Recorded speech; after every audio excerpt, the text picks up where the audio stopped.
Hello, everyone. Welcome to the local spotlight here in Denver, Colorado. I am Neneh Biffinger with Location Real Estate, your local real estate expert, which is fitting because today we are going to have a finance expert with us today, Corey Novak. Super excited to have her. I met her via my husband, who was a client and immediately really became a true friend. She is absolutely amazing. After a successful 15-year career in healthcare, many of those years as a business owner, Corey was ready for a change. She knew she wanted a career where she could make a lasting impact on the lives of her clients and build relationships that could last a lifetime. Corey also wanted to help her clients make smart decisions about their money, be it saving for retirement, for college, or purchasing a home. In 2015, Corey established her practice with Edward Jones in Denver and currently holds the AAMS designation. She works with clients of all ages and backgrounds and specializes in helping clients navigate change, whether that's a new job, new baby, new home, marriage, divorce, or health diagnosis, all the things we're dealing with COVID right now. They do life together at her branch, whether it's a time of celebration or challenge. Corey's mission is to educate and empower clients to create financial freedom and to help clients feel secure, in control, and understood. When Corey is not helping her clients, though, she does love to explore the Front Range on her mountain bike, snowboarding, cooking, and traveling with her husband, Brian. And my husband and I can attest, because we are blessed to have enjoyed most of those activities with Corey and Brian. And really even more testament to her fulfilling her mission of education and empowerment with her clients, coupled with her approach to do life together. She really has created the biggest advocates in me and my husband, because we are continually referring friends and family to Corey, which is really just the best flattery. So there are many, as we just mentioned, many timely topics right now that Corey wants to share with us. And I'm just going to start with some of the biggest ones that a lot of us are facing, or we have friends or family that are facing. And that's going to be those life things that we just don't know. What should we do? How do we prepare for the unexpected, whether that is life changes, job changes, layoffs? So Corey, if you want to dive in and just talk about what you help people understand with that. Absolutely. Neneh, thank you for such a nice referral and introduction. I appreciate it.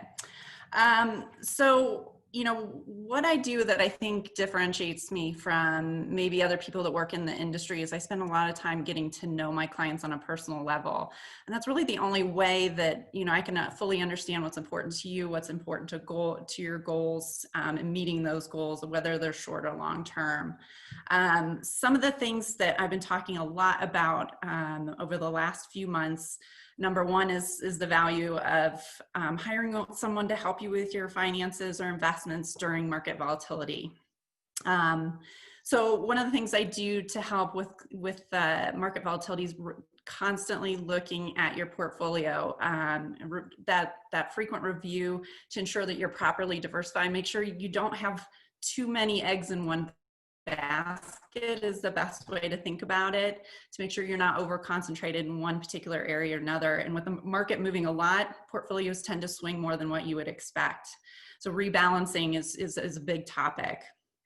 Another thing would be keeping you from making emotional decisions with your money. Taking emotion out of money is very, very difficult to do. So hiring someone to help you, it really, I think, keeps you from making those decisions that might sabotage your long-term success. One of the things that the clients ask a lot is, should I stop my contributions during times of market downswings? And that is actually the time that I have people front load their 401ks at work, because they're buying more shares at a lower price. I always ask them, if you're driving past the gas station and gas was 40% off, would you keep driving, or would you put gas in the tank even if you didn't need any? You'd put gas in your tank. So same thing with purchasing investments during market downswings. You gotta have the stomach for it, but it's typically will help you long term.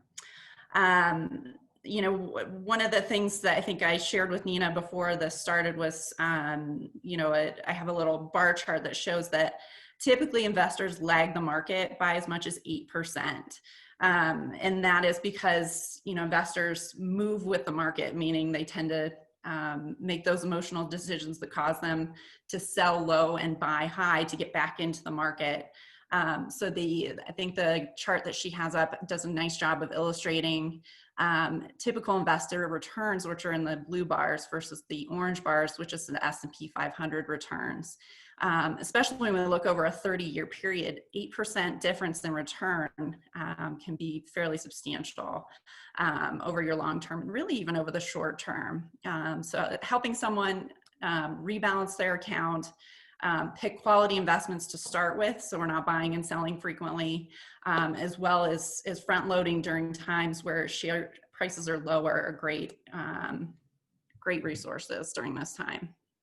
So the other things that unfortunately people are experiencing right now are job loss and change. So, people often ask, what can I do to prepare for that? First thing is emergency savings. Having cash in the bank is probably your best hedge to a job loss. How much depends on your expenses. Really 3 to 6 months of living expenses should be kind of the bare minimum that you should keep in cash. And really that shouldn't be invested. That should just be in cash. If you do happen to lose your job, some steps to take: checking your budget for non-essentials. What can we cut right now? Maybe not forever, but right now. What's that? I said no more Starbucks. No, well, yeah. I mean, if that's important to you, keep doing it. If that enhances your quality of life, maybe you can cut something else. Evaluate temporary sources of income, whether that might be, borrowing from equity from your home, things like that. Call your creditors to see what they can do. A lot of times they can defer your payments temporarily, especially during this time. A lot of creditors are doing that, but make those on-time payments if possible. If you file for unemployment, understand how it's taxed, and maybe have a little bit of cash in the bank to pay those taxes come tax time next year. You don't want to be surprised by that, by receiving an unemployment benefit. It's one thing I think people don't think about. Reviewing your life and health insurance coverage. Oftentimes we lose those when we lose our job. So what's available out on the marketplace if you do lose that coverage, and getting statements from your company retirement plan as well, so that you're aware of what the next steps are. Can you stay in the plan, or do you have to move out of the plan? Those are all great tips, and especially just in the preparation piece of it, it's so big, as you're saying, really planning for whatever the unexpected or even the expected, as you help plan for the retirement, or if you plan for buying a house or whatever you're planning, and then even the unexpected. Yeah. The other big topic is economic issues, as we're of course talking about, but one of the big questions that people are asking, especially with lower interest rates: should you refi? Should you pay off your mortgage? What do you say with those kinds of questions? Yeah, the answer is it depends. It depends on how far you're into your mortgage. Understanding that refinancing starts a new timeline, right? So, if you had a 30-year mortgage and you've paid down 10 years of it, does it make sense to start that 30-year over again? Is it worth the interest rate savings you're going to get?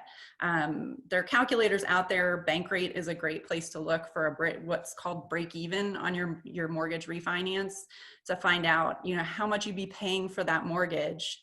As far as the refinance, because there's always costs involved. Looking at your timeline on how long you're likely to own your home. Are you going to be there short term, long term? Those things all make a big difference. And then you can kind of evaluate better whether or not this makes good sense for the long term. I think also the big piece of that is if you have lost your job and you have the mortgage and you're considering forbearance, as you said, calling your creditors, but really ask the questions. Is it worth doing forbearance? What does it really mean? How much will I owe at the end? Right. And how will it affect your credit as well? So, taking a hit on your credit, knowing that every time they do a hard credit pull, and my understanding is within the same 2 weeks, if you're pulling credit, you're fine. Outside of that may cause, an incremental reduction in your credit score. And most of us like to try to keep that pretty high. Yes. I also love how on the part that you really do empower your clients and help them feel in control. Ben, my husband, has referenced that you really help him okay, if your goal, what is your goal? Is your goal to retire at this time? What does that mean? What are you making right now? And what is that going to look like for you? I love how you ask the questions and let your clients be in control of what they want. You're not telling them or pushing a product on them or a decision. What would be some of the bigger questions you would ask, or um, ways you could help a client just really trying to figure out if they need to call you for further help, or just even think about right now building wealth? Yeah, so people have both a lot of questions on the short term and the long term. So on the positive side, we've talked about some negative things, but on the positive side, some people are switching careers and getting new job offers. So one of the things I help them look at is how your benefits package, even at work, ties into your long-term goals.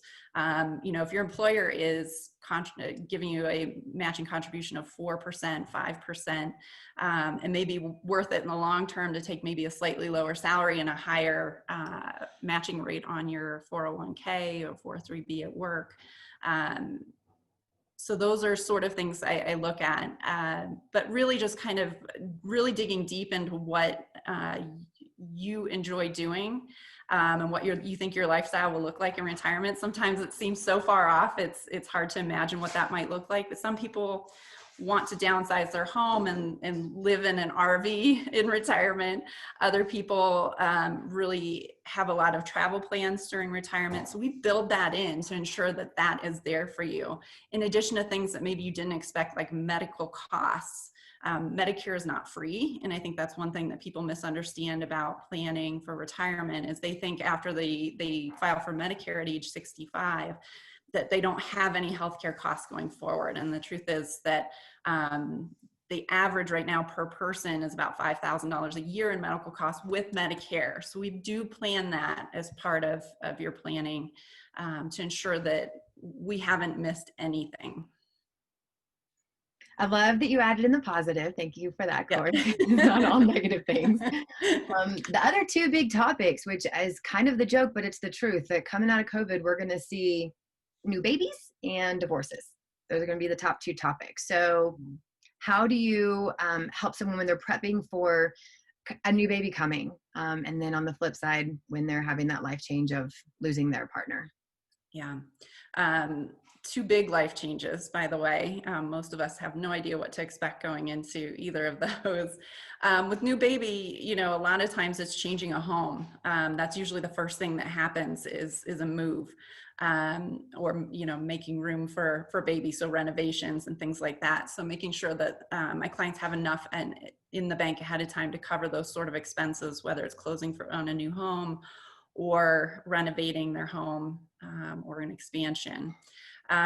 Saving for education is something that some people don't think about until the kids are a little older, but the earlier you start for that, the less you have to put in per month. I do have a program that has every college in the United States cost right now, and it gets updated every semester. So we can calculate, you can say, okay, if this kid wants to go to CU Boulder, in-state tuition, room and board, here's the cost today. We inflate the cost when they turn 18, and have an idea of what you'll need to save. And there's lots of different ways to save for education. As for the other question, divorce, that depends a lot on situation, of course, but the first thing I like to do is there's usually, and this is a very traditional look at couples, but there's usually one person in the couple that is in charge of finance and one person that isn't. So making sure that both sides of the couple are empowered to take charge of their finances and their home. Anything else that they might not have expected. So I have a whole checklist of things that we go through during a divorce to ensure that, again, we have not missed anything. Ooh, how about this one? I know I didn't really prep you for this, but I'm sure you get the question a lot. Election year. Oh my God, Yeah. so much unknown. What do I do? What should I be aware of? Anything you're talking about right now with that? Yeah, I just did a market update yesterday focusing on what happens with elections. And the answer is the market always goes up. It doesn't matter who's elected. If you look at the market data going back, I think my market update went back to the 60s. We could see that depending on, whether it was Democrat or Republican, we might have seen some difference in yields on bonds, or maybe inflation, which is a big topic right now as well, as the nation is going into quite a bit of debt. But the answer is, it really doesn't matter who gets elected. Yes, there's typically a lot of volatility around election time, then followed by a recovery. And when we looked at across the board all of the presidents, there really wasn't that much of a difference. So I think people can argue all day, if this person gets elected, this will happen, or vice versa. The answer is, it doesn't matter. So don't play politics with your portfolio is that tends to be what I say. Yeah, it's like a first date. Keep the emotions low and no politic talk. You got it. That's good. Okay, so what if there's somebody who is, we'll go two extremes, never really met with a financial advisor, has never really done stock except for just giving it to 401k, that'd be me. What does that person do for first steps? Well, first steps are finding out, if we're investing, what is this goal that we're investing for, and what's the timeline? And then second is, how much risk are you comfortable taking? So that's a big part of my getting to know you process, is we ask a lot of questions about, well, what if this were to happen? And what if this were to happen? How would you react? How would you feel if you opened a statement and saw your portfolio had gone down by 20%? Or what if it had gone up by 20%? What would your reactions be? So I spend a lot of time with those sort of questions. And then I do find out a little bit about, investing history. And interestingly, it's one of the topics I get into fairly early on, is how you were raised with money and how you were taught about money. I think that it interplays more than what you would think on how people make decisions about how they'd like to invest, what they're comfortable with. So even though it seems a little touchy-feely, I do go there, because I think it's a really important piece of understanding who you are and how I can serve you best. Yeah, it's personal. You're going to get personal. Finances are personal. And that's what Yeah, you it's want, like, though. You want someone who knows you. right. Yeah. Right. You were going to say something else? Like Vegas in my office. Everything stays there. So we do get into some family topics and things, but it helps me tremendously. And I'm always really grateful when people share that sort of information as well. And then for somebody maybe who feels that they're the expert, that they've already done it, they know it, they don't need help, what would be a piece of advice or something you would suggest for them? Well, that's a really good question. I to be quite honest with you, I want to work with people that value advice. So sometimes the people that are do-it-yourselfers, I'm happy to let them do it themselves. But I think, again, going back to those bar charts that we went over a few minutes ago, the value of having someone who's disconnected emotionally from your savings and understands, hey, this is the boxes we put you in as far as risk and the investments that we chose for the long term. Making sure that you are staying on track and not letting your emotions get out of control. That's where I think maybe helping the do-it-yourselfers is where I can come in. Super valuable. I know y'all are dying to, at some point, meet with Corey, get some more advice from her, because she's just touched the tip of what she can offer and all that there is for her to help you with. So I'm going to share how you can connect with her via her website. So it's super easy to get to. It's edwardjones.com/Corey with an E -Novak. So you can go on here, you can see her office address on the right, her branch helper, her admin, who has a lot of experience as well, her office hours, and then right there in red on the right, you can request an appointment. And then you can also contact her in this area too. And it gives more details about Corey here as well. And then of course, going through Edward Jones, they have some valuable insights on their website altogether. So that's how you can set up a time with her. And I would highly recommend setting up a time, chat with her, ask some questions, let her get to know you, and help her help you. As they said on, what was that? On Joe, what was the movie? Jerry Maguire. Thank you, on Jerry Maguire. Help her help you. Show me the money. Oh my God. Thank you, Corey, for your time. I really appreciate it. It has been such a pleasure to know you these last several years. Kim, thank you for joining. I will put this video together and send it out and post it as well for you to be able to share it. This will be the last local spotlight, but of course, the reason I started it was because I want to celebrate, encourage, and support the small businesses and nonprofits out there. So even though I might not be hosting this, if there is anyone that you know that needs that celebration or support or has questions, needs advice on getting a new job, maybe it's a kitchen remodel, all these things that Corey even referenced, or they have questions about real estate. I have a lot of resources and I would love to help. So please connect them with me. Have a great week. Thank you. Thanks, Neneh.